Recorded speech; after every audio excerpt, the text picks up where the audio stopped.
Bismillahirrahmanirrahim. Assalamu alaikum dear students, friends and viewers. In this video we are going to learn sovereignty. But before to discuss sovereignty, let me remind you state.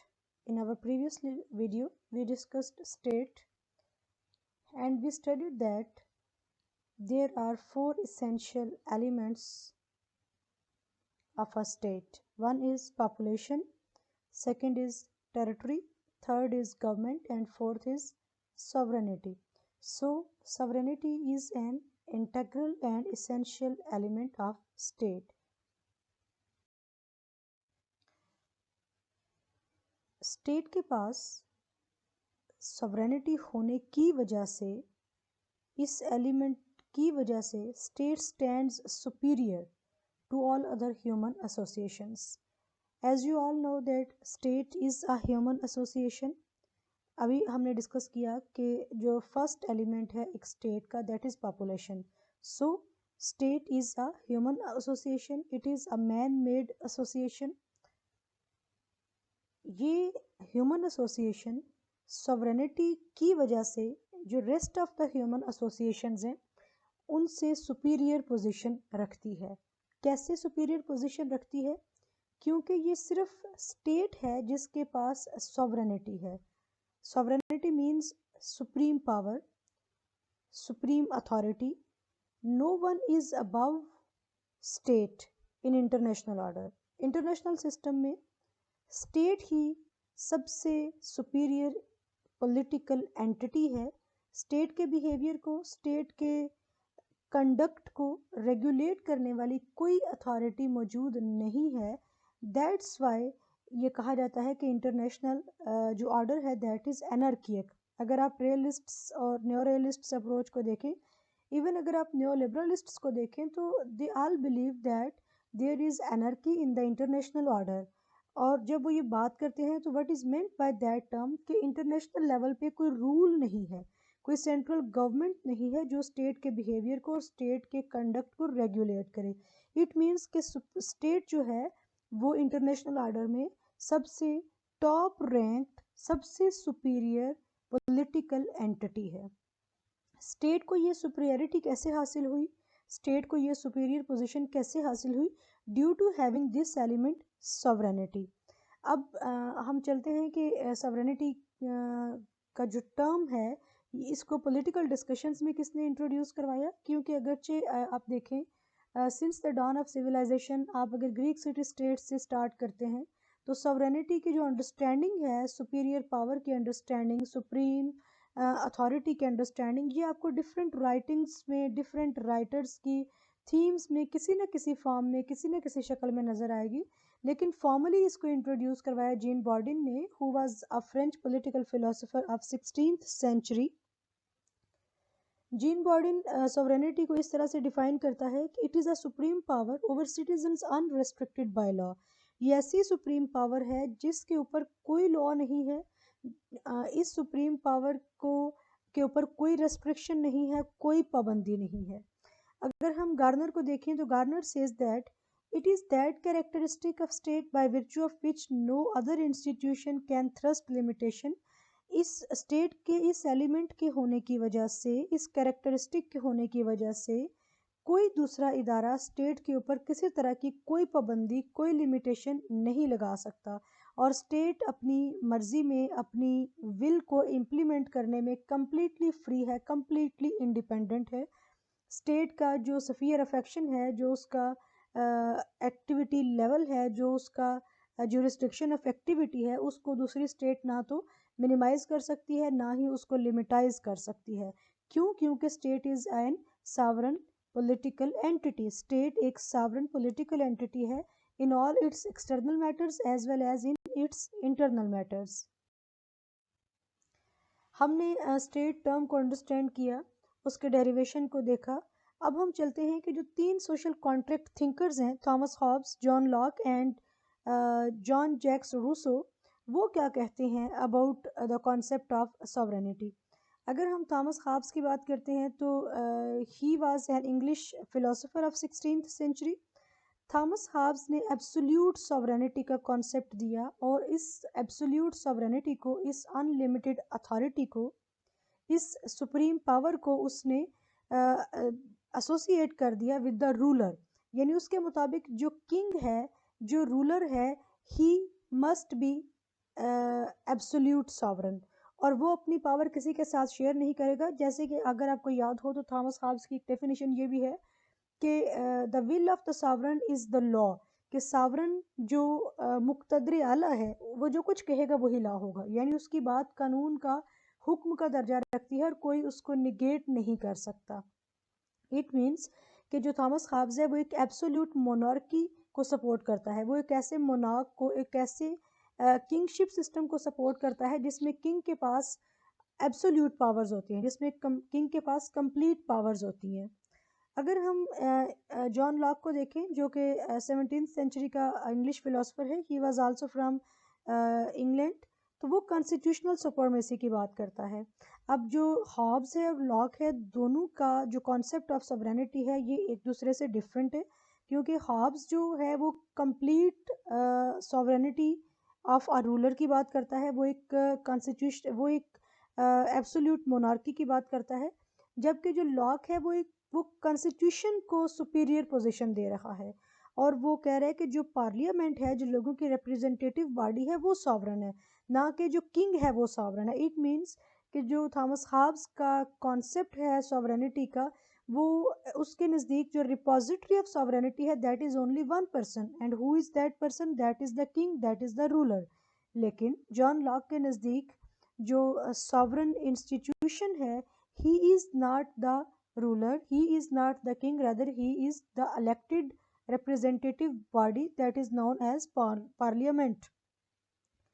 अगर हम John Jacques Rousseau की बात करते हैं तो he was a French philosopher of 18th century.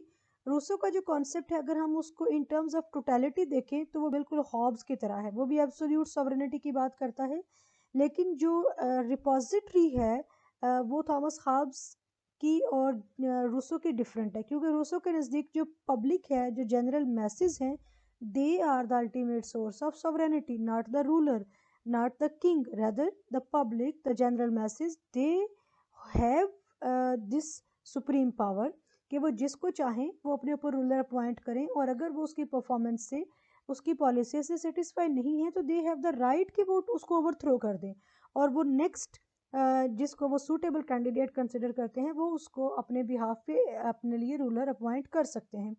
It means कि जो Rousseau है वो जब हम पब्लिक सॉवरेनिटी की बात कर रहे हैं, पॉपुलर सॉवरेनिटी की बात कर रहे हैं, तो रूसो ने एक कॉन्सेप्ट दिया था जनरल विल।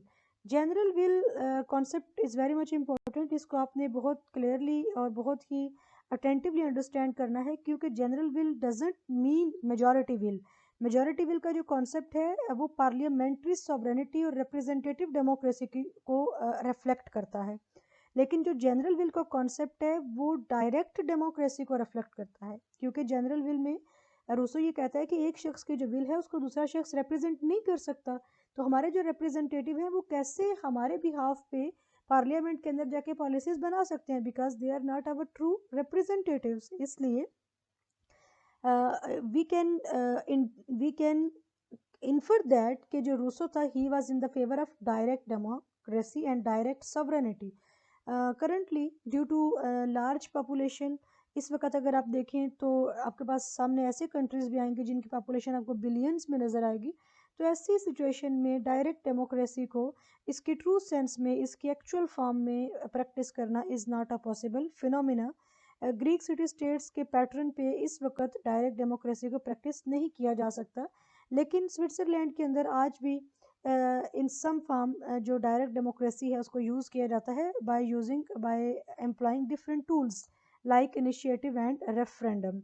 ये दो डिफरेंट टूल्स हैं जो कि स्विट्ज़रलैंड के अंदर पॉलिसी मेकिंग प्रोसेस में यूज़ होते हैं to get the consent and to get the opinion of general masses.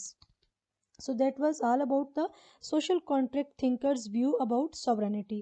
Hobbs ने एब्सोल्यूट सॉवरेनिटी की बात की, लॉक ने पार्लियामेंट सॉवरेनिटी की बात की और रूसो ने पॉपुलर सॉवरेनिटी की बात की। Let's move to next slide. अगर हम डुअल एस्पेक्ट ऑफ सॉवरेनिटी की बात करें तो डुअल वर्ड ही एक्सप्लेन कर रहा है कि two aspects, one is called internal aspect and the other is called external aspect.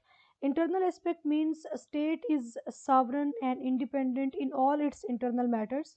और जो स्टेट की विल है, जो स्टेट की विश है, जो स्टेट की पॉलिसीज़ हैं, जो स्टेट के रूल्स और लॉज हैं, वो स्टेट के जुरिस्डिक्शन में इक्वली एप्लीकेबल होंगे. और उस जुरिस्डिक्शन के अंदर रहने वाला कोई भी इंडिविजुअल, कोई भी एसोसिएशन, कोई भी ऑर्गेनाइजेशन उससे मुस्तशना नहीं होगी, उससे इम्यून नहीं होगी.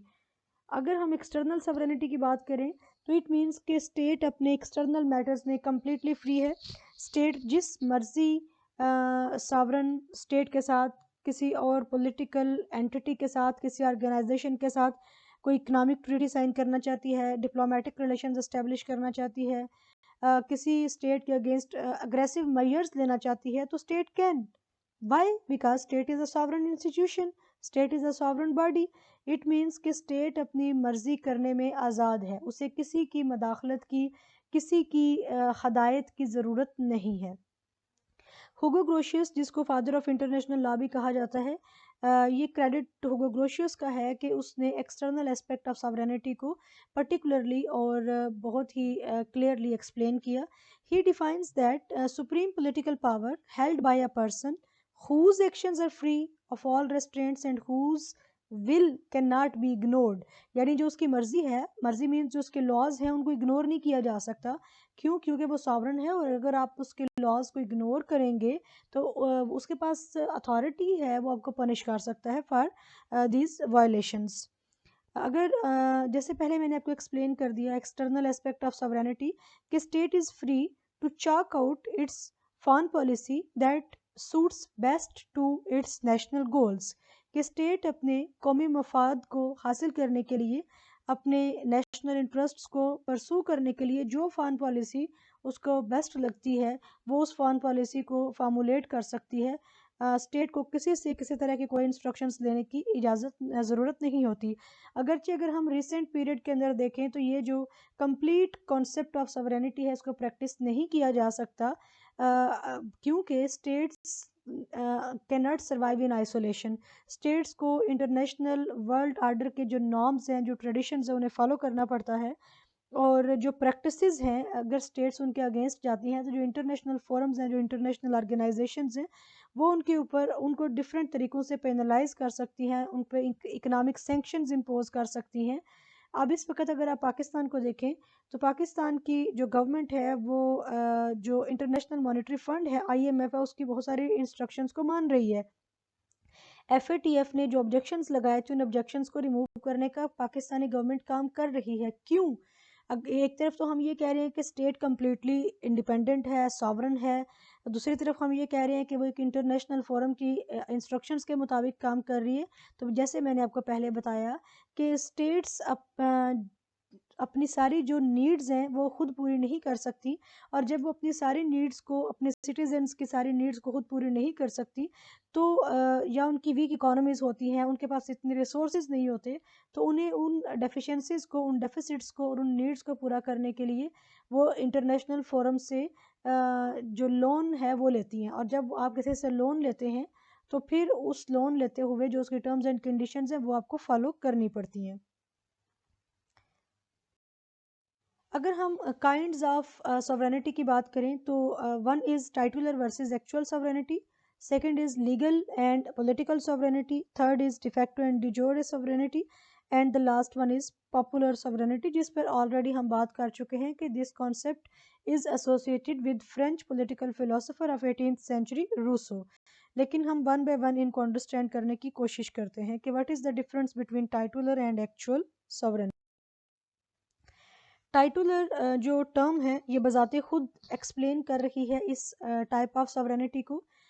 The repository of titular sovereignty is the ruler who has legitimate authority to use governmental powers but practically becomes ineffective and some other institution wields the absolute powers. यानी अगरचे जो पर्सन है उसके पास ये लेजिटिमेट अथॉरिटी है कि वो governmental powers को यूज़ करे, लेकिन प्रैक्टिकली वो अपनी पावर्स को यूज़ नहीं कर रहा होता, क्योंकि वो दूसरे किसी इंस्टीट्यूशन या दूसरे किसी ऑर्गन ऑफ द गवर्नमेंट की इंस्ट्रक्शंस के मुताबिक ही एक्ट करता है, यानी उसके पास जो पावर्स होती हैं वो बराए नाम होती हैं, वो रस्मी होती हैं, सिर्फ टाइटल की हद तक होती हैं, और जो एक्चुअल सॉवरेनिटी होती है, जो रियल सॉवरेनिटी होती है, that lies with someone else.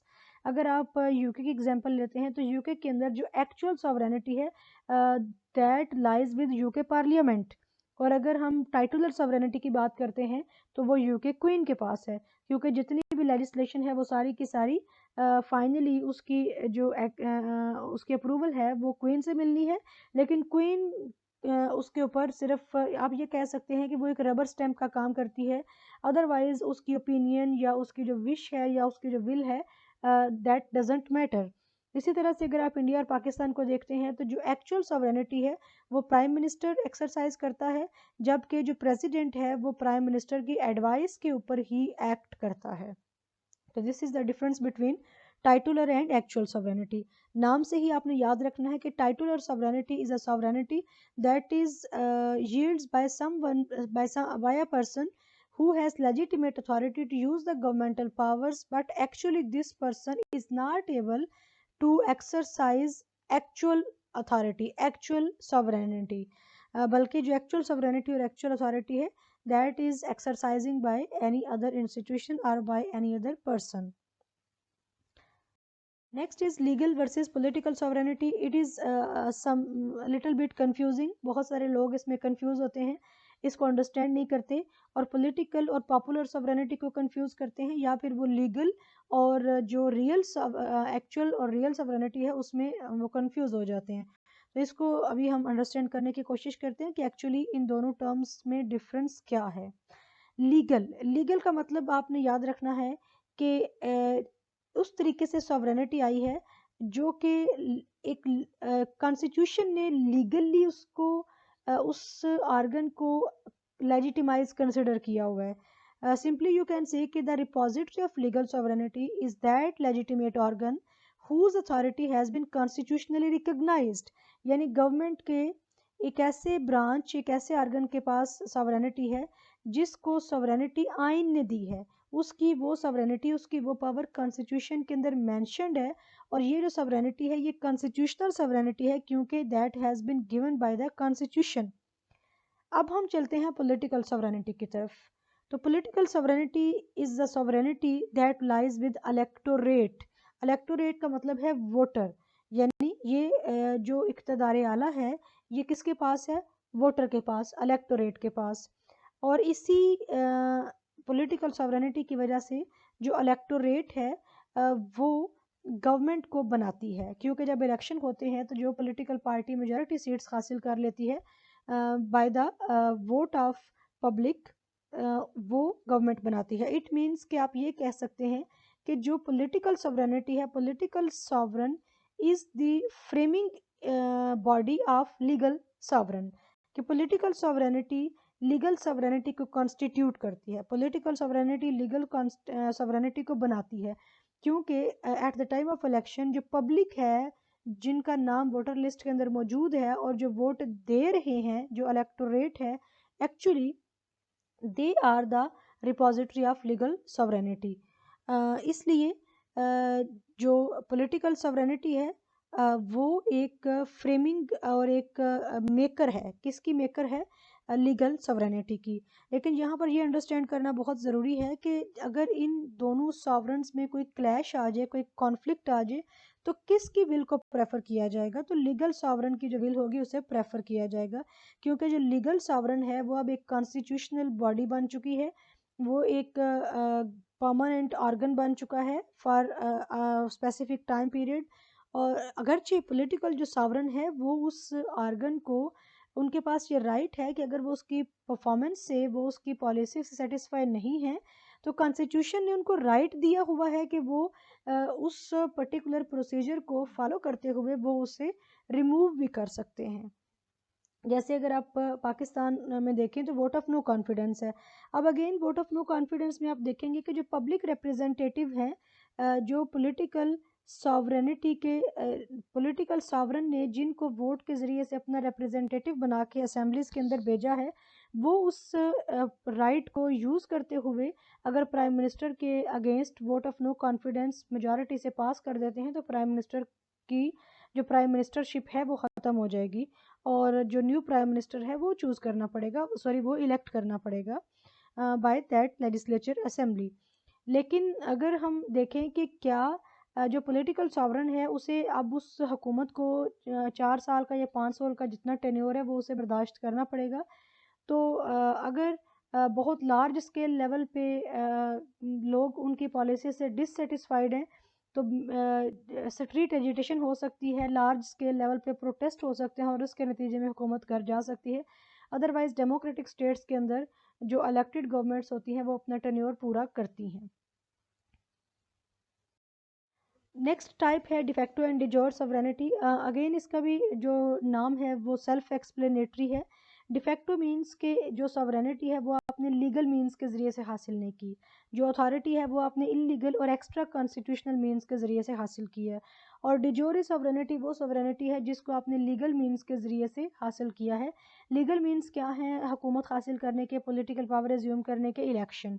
जब एक मिलिट्री कू के ज़रिए से या एक कोई मिलिट्री ऑफिसर अपनी उस इंस्टीट्यूशन की पावर को इस्तेमाल करते हुए पॉलिटिकल पावर एज्यूम करता है, वो अपनी गवर्नमेंट बनाता है, वो अपनी अथॉरिटी इस्टेब्लिश करता है, तो उसको हम डिफेक्टो अथॉरिटी कहते हैं।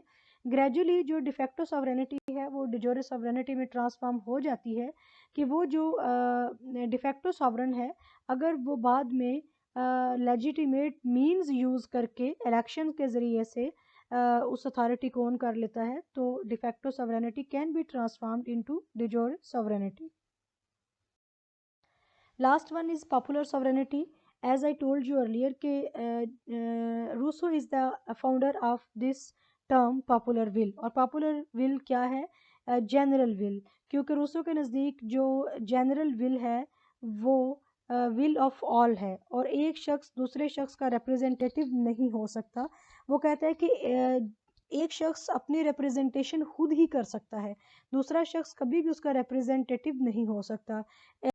सिंपली यू कैन से कि जो रूसो था he was in the favour of direct democracy, क्योंकि डायरेक्ट डेमोक्रेसी के अंदर जो पब्लिक है वो डायरेक्टली इन्वॉल्व होती है in policy making process, in policy formulation process. It is the society that Rousseau क्या कहता है कि it is the society that directly yields the supreme power and authority and society is the repository of sovereignty. Political sovereignty में sovereign कौन है? Electorate. और popular sovereignty में sovereign कौन है? Public, popular. इसलिए इन दोनों टर्म्स को आपने कंफ्यूज नहीं करना। पॉलिटिकल सॉवरेनिटी के अंदर सिर्फ वोटर शामिल होगा, सिर्फ इलेक्टोरेट शामिल होगा और पॉपुलर सॉवरेनिटी के अंदर वोटर और नॉन वोटर दोनों शामिल हैं, क्योंकि इसके अंदर पूरी सोसाइटी शामिल है। इसके अंदर उस नेशन के अंदर रहने वाले तमाम सिटीजन्स शामिल हैं। Next is features of sovereignty, characteristics of sovereignty.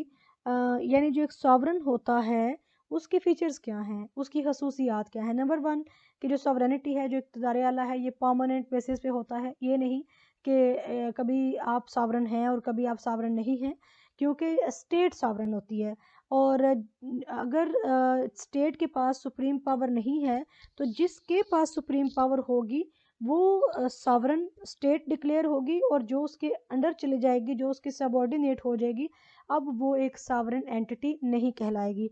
Second is exclusiveness कि ये एक्सक्लूसिवली स्टेट की स्टेट का एलिमेंट है, ये एक्सक्लूसिवली स्टेट का फीचर है, स्टेट इसे शेयर नहीं कर सकती। क्योंकि गवर्नमेंट जो है, गवर्नमेंट सॉवरन नहीं होती, गवर्नमेंट स्टेट की सॉवरेनिटी को एक्सरसाइज करती है ऑन बिहाफ ऑफ स्टेट, क्योंकि स्टेट इज इटसेल्फ नथिंग और स्टेट अपनी विल को, अपनी मर्जी को एक्सप्रेस करने के लिए और उसे इम्प्लीमेंट करने के लिए डिपेंडेंट है ऑन गवर्नमेंट। इसलिए हम ये नहीं कह सकते कि अगर जो स्टेट है वो अपनी सॉवरेनिटी शेयर कर रही है with government. Third is absoluteness कि स्टेट की जो सॉवरेनिटी है वो एब्सोल्यूट है। जैसे अभी हमने थॉमस हॉब्स का कॉन्सेप्ट पढ़ा एब्सोल्यूट सॉवरेनिटी कि वो अनरेस्ट्रिक्टेड बाय लॉ है, वो सुपीरियर टू ऑल है, सुप्रीम पावर है उसके पास और उसे कोई रेस्ट्रिक्शन नहीं दे रहा, उसकी पावर्स को कोई रेस्ट्रिक्ट नहीं कर रहा। फोर्थ इज इनडिविजिबिलिटी, जो सॉवरेनिटी ऑफ द स्टेट है that can not be divided, क्योंकि अगर आप डिवाइड कर देंगे तो जो स्टेट है वो भी ख़त्म हो जाएगी, वो भी डिवाइड हो जाएगी। आपके पास इसकी बेस्ट एग्जांपल है 1971 क्राइसिस ऑफ पाकिस्तान कि 1971 में ईस्ट बंगाल ने जब सेपरेटिस्ट मूवमेंट शुरू हुई वहाँ पर, और उसके बाद ईस्ट बंगाल सेपरेट हो गया, तो ईस्ट बंगाल पाकिस्तान की जो सॉवरेनिटी है वो डिवाइड नहीं हुई, बल्कि जो ईस्ट बंगाल है वो भी एक सॉवरन स्टेट की शक्ल में सामने आया। लेकिन एक चीज़ यहाँ पर है कि सॉवरेनिटी फॉर एग्जांपल अगर हम कुछ ऐसे एरियाज़ की बात करें जहाँ पे एक स्टेट की ऑक्यूपेशन नहीं है, लेकिन स्टेट उसको क्लेम करती है कि ये जो इलाका है ये हमारा इलाका है, और अगर वहाँ उसको किसी ने फोर्सिबली ऑक्यूपाई कर लिया है ऑन टेम्परेरी बेसिस, तो स्टेट उन फोर्सेस को वहाँ से विथड्रॉ करके बाय फोर्स तो वहाँ पर अपनी सॉवरेनिटी को रिस्टोर कर सकती है। फिफ्थ इज़ यूनिवर्सलिटी, जो सॉवरेनिटी ऑफ द स्टेट है वो उसकी जुरिस्डिक्शन के अंदर रहने वाले हर एक शख्स के ऊपर, हर एक एसोसिएशन के ऊपर एप्लीकेबल होगी, इक्वली एप्लीकेबल होगी, और नो वन कैन क्लेम के I will not obey the rules of the state, I will not obey the policies which have been made by the state. अगर कोई ऐसा क्लेम करता है तो उसे गद्दार डिक्लेयर किया जाता है और उसके अगेंस्ट स्टेट लीगल एक्शन लेने का राइट रखती है। नेक्स्ट इज़ इन अलाइनेबिलिटी, कि स्टेट अपनी सॉवरेनिटी को ट्रांसफ़र नहीं कर सकती, क्योंकि अगर स्टेट सॉवरेनिटी ट्रांसफ़र कर देगी तो जिसको ट्रांसफ़र की गई है वो इंस्टीट्यूशन सॉवरन डिक्लेयर हो जाएगा, और जो ट्रांसफ़र करने वाली है वो अब सबऑर्डिनेट बन जाएगी, वो अब इंडिपेंडेंट स्टेट नहीं रहेगी। Last one is imprescriptibility. Imprescriptibility क्या है कि स्टेट की जो सॉवरेनिटी है ये एवर लास्टिंग है, ये हमेशा से जब तक स्टेट रहेगी उस वक़्त तक ये एलिमेंट स्टेट के पास रहेगा, और स्टेट के वजूद के ख़त्म होने के साथ ही ये एलिमेंट भी ख़त्म हो जाएगा। तो ये 7 कैरेक्टरिस्टिक्स थी, इनको आपने अच्छी तरह से याद रखना है। नेक्स्ट हम चलते हैं, टू व्यूज़ हैं about sovereignty. One is monistic approach and the second is pluralistic approach. Monistic approach mono word से आपने याद रखना है, मीन्स वन। ये इससे पहले जब हमने 16th सेंचुरी में थॉमस हॉब्स का पॉइंट ऑफ व्यू पढ़ा, तो थॉमस हॉब्स ने एब्सोल्यूट सॉवरेनिटी का कॉन्सेप्ट दिया। एब्सोल्यूट सॉवरेनिटी जैसे मैंने आपको पहले एक्सप्लेन किया कि sovereignty is exercised by one ruler. तो जॉन ऑस्टन जो कि इंग्लिश यूटिलिटेरियन है, उसने सॉवरेनिटी का कॉन्सेप्ट जो कि जीन बॉर्डन ने, थॉमस हॉब्स ने और जेरेमी बेंथम ने दिया, उसने इस कॉन्सेप्ट को रीडिफाइंड किया और इसकी जो लीगल एस्पेक्ट है उसको फर्दर एक्सप्लेन किया। इसने भी जो एब्सोल्यूट सॉवरेनिटी है उसी की बात की। अगर हम जॉन ऑस्टन की डेफिनेशन को देखें तो उसकी डेफिनेशन भी इस उसका जो थीम है उसको बड़ा ही क्लियरली एक्सप्लेन कर रही है। Number one, if a determinate human superior not in the habit of obedience, यानी जो ह्यूमन सुपीरियर है वो किसी को ओबे नहीं करता, टू ए लाइक सुपीरियर, यानी वो अपने उसके ऊपर कोई सुपीरियर नहीं है जिसको उसे ओबे करना हो, जिसकी उसे बात माननी पड़ी हो, लेकिन बहुत बड़ी तादाद सोसाइटी के अंदर से एक बहुत बड़ी तादाद, बल्क जो है, एक बहुत बड़ा वॉल्यूम वो उसको ओबे करता है, तो उस इंडिविजुअल को क्या कहा जाएगा? सॉवरन इन दैट सोसाइटी, यानी उस सोसाइटी के अंदर वो इंडिविजुअल सॉवरन होगा, and that society including that superior is a society free and independent. अगर इस डेफिनेशन को आप नैरो डाउन करें, इसे ब्रेकअप करें और इसके एक एक एलिमेंट को अंडरस्टैंड करें तो it would be very much clear कि जो जॉन ऑस्टन है वो कहता है कि repository of sovereignty is a single person, और वो कहता है कि sovereignty can not be shared, sovereignty को डिफरेंट ऑर्गेनाइजेशंस और डिफरेंट एसोसिएशंस के साथ शेयर नहीं किया जा सकता। Sovereignty is the exclusive element of the state. इसके अगर हम दूसरी पॉइंट ऑफ व्यू की बात करें, that is called pluralistic point of view, तो प्लूरलिस्टिक टर्म बता रही है कि इस व्यू के मुताबिक जो सॉवरेनिटी है, the repository of the sovereignty is not only one person, rather sovereignty can be shared, sovereignty share की जा सकती है दो से ज़्यादा लोगों के दरमियान, एक से ज़्यादा लोगों के साथ सॉवरेनिटी को शेयर किया जा सकता है। अगर बात की जाए कि इस पॉइंट ऑफ व्यू को और इस अप्रोच को सपोर्ट किसने किया, इसको प्रोजेक्ट किसने किया, तो जो ब्रिटेन और फ्रांस के गिल्ड सोशलिस्ट्स थे, actually they are the founders of this approach. और उनके नज़दीक जो एसोसिएशंस हैं उस स्टेट के अंदर काम कर रही लेबर एसोसिएशंस ख़ास तौर पे, they are equally important as state is important. और वो ये कहते हैं कि जो ये एसोसिएशंस है ये भी उतने ही इम्पोर्टेंट फंक्शंस परफॉर्म कर रही हैं जितने कि स्टेट फंक्शंस परफॉर्म कर रही है। और इनके नज़दीक जो स्टेट है उसे सिक्योरिटी फंक्शंस परफॉर्म करने चाहिए, और जो रेस्ट ऑफ द फंक्शंस हैं वो डिफरेंट एसोसिएशंस को हैंड ओवर कर देने चाहिए।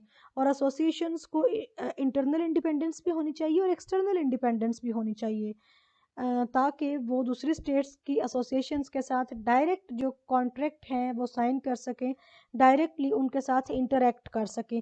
इनफैक्ट जो गिल्ड सोशलिज्म है, it is a variant of socialism. और गिल्ड सोशलिस्ट का ये पॉइंट ऑफ व्यू है कि जो लेबर क्लास है, जो वर्किंग क्लास है, उसे भी उतनी ही इम्पोर्टेंस मिलनी चाहिए जितनी के स्टेट अथॉरिटीज़ को मिलती है, जितनी के पॉलिटिकल एलीट को मिलती है। और देवर ऑफ द व्यू कि जो मीन्स ऑफ प्रोडक्शन हैं they should be in the joint ownership of state authorities and labour union leaders, के जो लेबर यूनियन के लीडर्स हैं और जो स्टेट अथॉरिटीज़ हैं उन्हें जो मीन्स ऑफ प्रोडक्शन है वो जॉइंटली ओन करने चाहिए, यानी स्टेट की मीन्स ऑफ प्रोडक्शन के ऊपर एक्सक्लूसिव ओनरशिप नहीं होनी चाहिए। अब हम लेक्चर के लास्ट की तरफ जा रहे हैं। इस्लामिक कॉन्सेप्ट ऑफ सॉवरेनिटी क्या है? इस्लाम के मुताबिक जो सॉवरन है that is only one, and who is that one, that is Allah almighty. इस्लाम के नज़दीक इक़्तिदार आला की जो असल मालिक ज़ात है वो अल्लाह अलमाइटी है, और जो रूलर है एक इस्लामिक स्टेट का वो सॉवरेनिटी को अल्लाह ताला के बिहाफ पे एक्सरसाइज करता है, यानी वो अथॉरिटी को एक अमानत के तौर पे इस्तेमाल करता है। और इस तरीके से वो डुअली अकाउंटेबल होता है, क्योंकि after this world when we will die, तो हमसे हमारे डीड्स के बारे में पूछा जाएगा। हमने इस दुनिया के अंदर जो वर्ल्डली अफेयर्स थे उनको कैसे मैनेज किया उसके बारे में हमसे पूछा जाएगा। इट मीन्स के we would be accountable hereafter, and also we are accountable in this world. कि जो एक पब्लिक जो एक रूलर है, जो एक पॉलिटिकल लीडर है, वो आफ्टर दिस वर्ल्ड भी अकाउंटेबल होगा और यहाँ पर भी वो पब्लिक के सामने भी अकाउंटेबल है।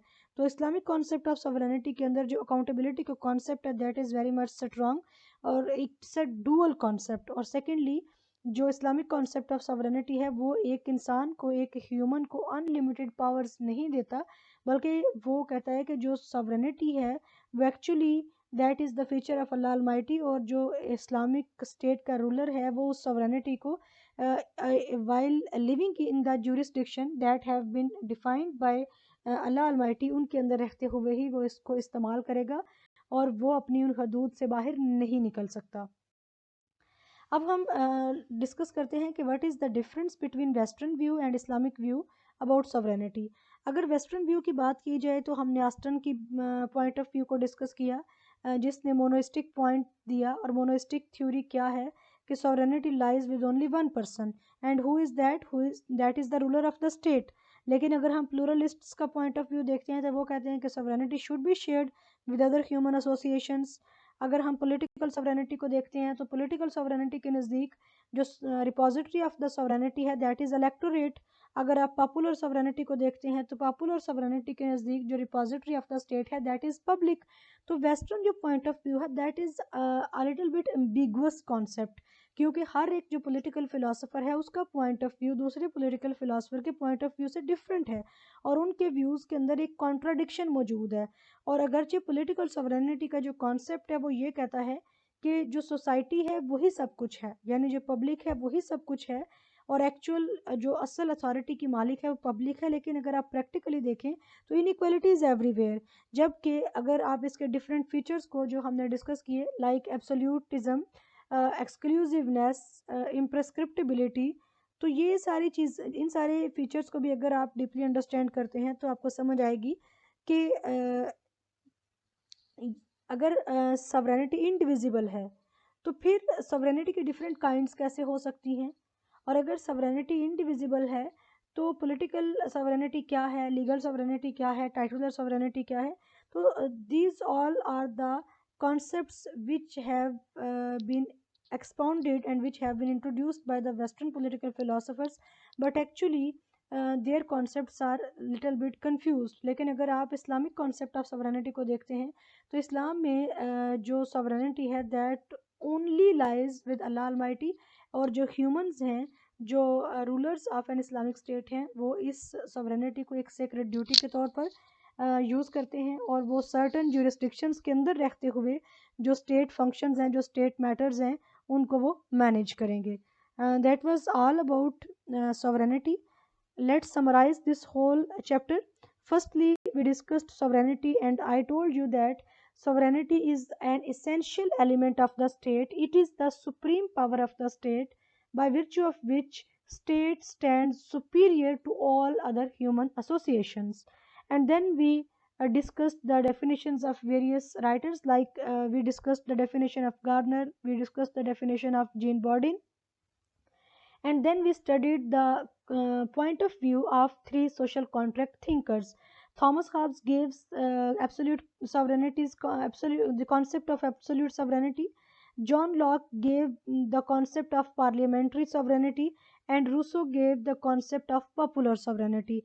Then we discussed various kinds, और उनमें आपको मैंने बताया कि आपने लीगल sovereignty और political sovereignty का डिफरेंस अच्छी तरह से याद रखना है. The repository of the political sovereignty is the electorate, and the repository of the popular sovereignty is public, is society. और जो popular sovereignty का concept है that was expounded by Rousseau. और ये जो popular sovereignty का concept है, actually this concept is based on the concept of general will. And then we discussed various features of sovereignty: permanence, exclusiveness, absoluteness, indivisibility, imprescriptibility. And then we discussed two important approaches about sovereignty. One is the approach that has been expounded by John Austin, and the second approach is pluralists approach. Pluralists जो हैं वो John Austin की approach से totally contradict करते हैं, वो they are totally against John Austin's view, और वो ये कहते हैं कि जो एसोसिएशंस हैं, और ख़ास तौर पर जो लेबर एसोसिएशंस हैं, they should be given sovereignty as state is enjoying this supreme power.